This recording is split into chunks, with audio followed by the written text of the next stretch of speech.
haddu zina lizani halatain. Ada dua keadaan seorang pezina itu.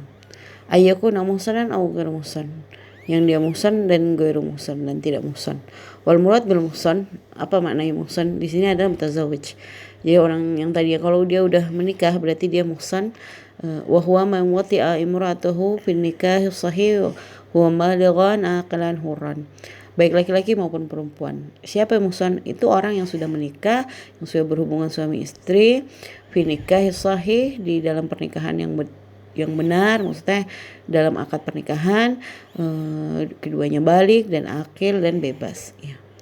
Yang kedua ghairu muhsan, orang yang tidak muhsan.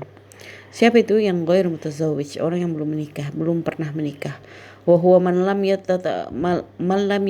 tatawaffar fihi hadhihi syurut, yang belum tidak memenuhi syarat yang tadi, yang baligh akil gitu ya. Fahaddu zani muhsan rajmu bil hijarah hatta yamut.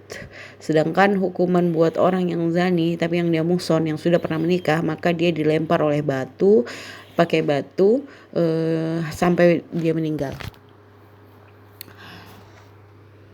Wa bidzalika dzakara wal unsa wa haddu zani ghair muhsan. Ya. Baik itu perempuan, baik itu laki-laki atau perempuan ya.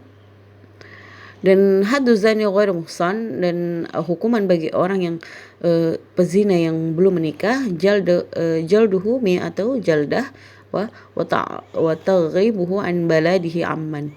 Jadi dia dicambuk dengan 10 kali 100 kali 80 kali cambukan, 100 kali cambukan ya, wa taghribuhu an baladihi amman, dan dia diasingkan dari negaranya, dari kotanya, dari kampungnya selama 1 tahun gitu ya. Kenapa sih orang yang berzina, yang menikah itu harus dirajam, dilempar batu? Kan syaratnya tubuhnya ditanam di tanah, hanya kepalanya dan sebagian tubuhnya saja yang di luar gitu, yang tidak dikubur gitu ya.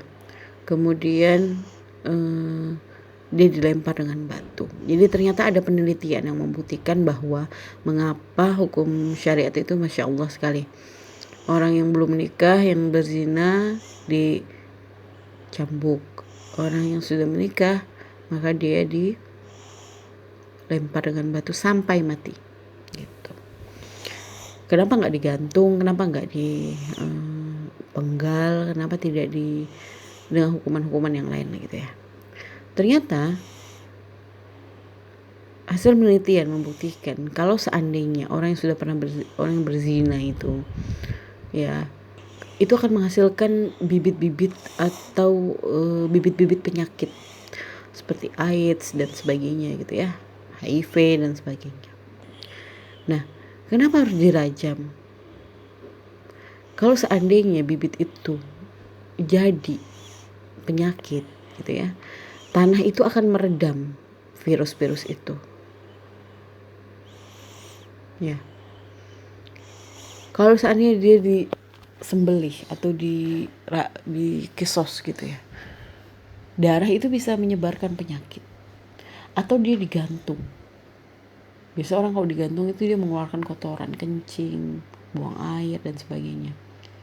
Nah, itu juga ketika kencing dan feses itu dia bisa membawa bakteri atau virus yang ada di dalam tubuhnya. Oleh karena itu tidak disarankan untuk itu. Dan tanah semuanya bisa meredam semua itu. Oleh karena itu dia dikubur. Nah, kenapa yang sudah menikah harus dibunuh sampai mati, sedangkan yang belum menikah,